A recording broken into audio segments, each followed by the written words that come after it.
Now, for the update in Guyana, the total number of tests done is 5,439.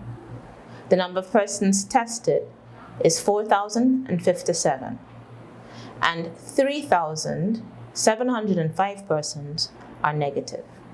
As of the 24th of July 2020, the number of positives is now 352, with 20 COVID-related deaths. The number of active cases in institutional isolation is 154. 33 persons are in institutional quarantine, and 4 persons are in the COVID ICU. To date, 178 persons have recovered.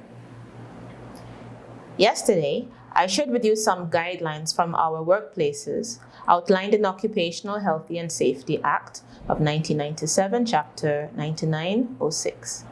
I mentioned the guidelines for travel, entrance, and office layout, and today I will talk about ventilation and sanitation nodes and some of the guidelines that schools should begin to consider. So as far as ventilation is concerned, employers should increase exhaust rates from AC, increase airflow from outside if possible, reduce or eliminate the recycling of air, service filters more frequently, reconsider policies regarding daily shutting down of AC where they are the only source of ventilation. Regarding sanitation nodes, provide tissues to dry hands, provide soap, water, sanitizer, that should be liquid soap, water, sanitizers in generous quantities. Ensure nodes have posters with hand washing techniques. Educate on hygiene measures for coughing or sneezing.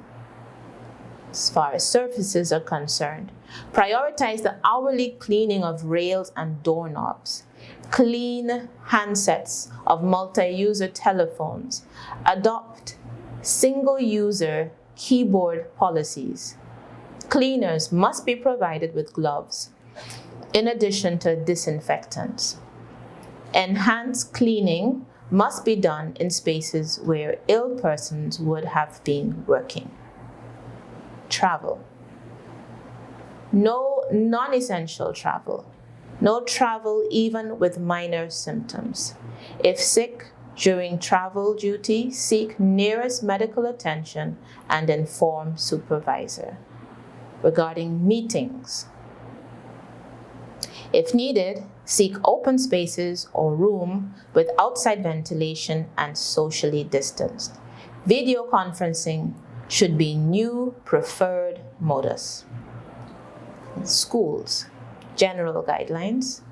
The Ministry of Education will take the lead on decisions regarding students' return to school and how they will operationalize the workplace guidelines. However, these are just some suggestions for consideration. Entrances, note well. All personnel entering school premises must wear masks. All entrances and strategic places around the premises should have hygiene blocks comprising sinks with running water, liquid soap, or hand sanitizing stations. Screening must be done at entrances. Temperatures should be taken with the laser thermometer. Regarding classroom layout, social distancing, and other pertinent guidelines, it is suggested that the Ministry of Education, via heads of schools, identify focal points and establish joint committees in collaboration with parents to consider the best way forward to create the safest environment for our students. Parents and teachers should take joint responsibility for the policing of students during school hours to ensure adherence to guidelines.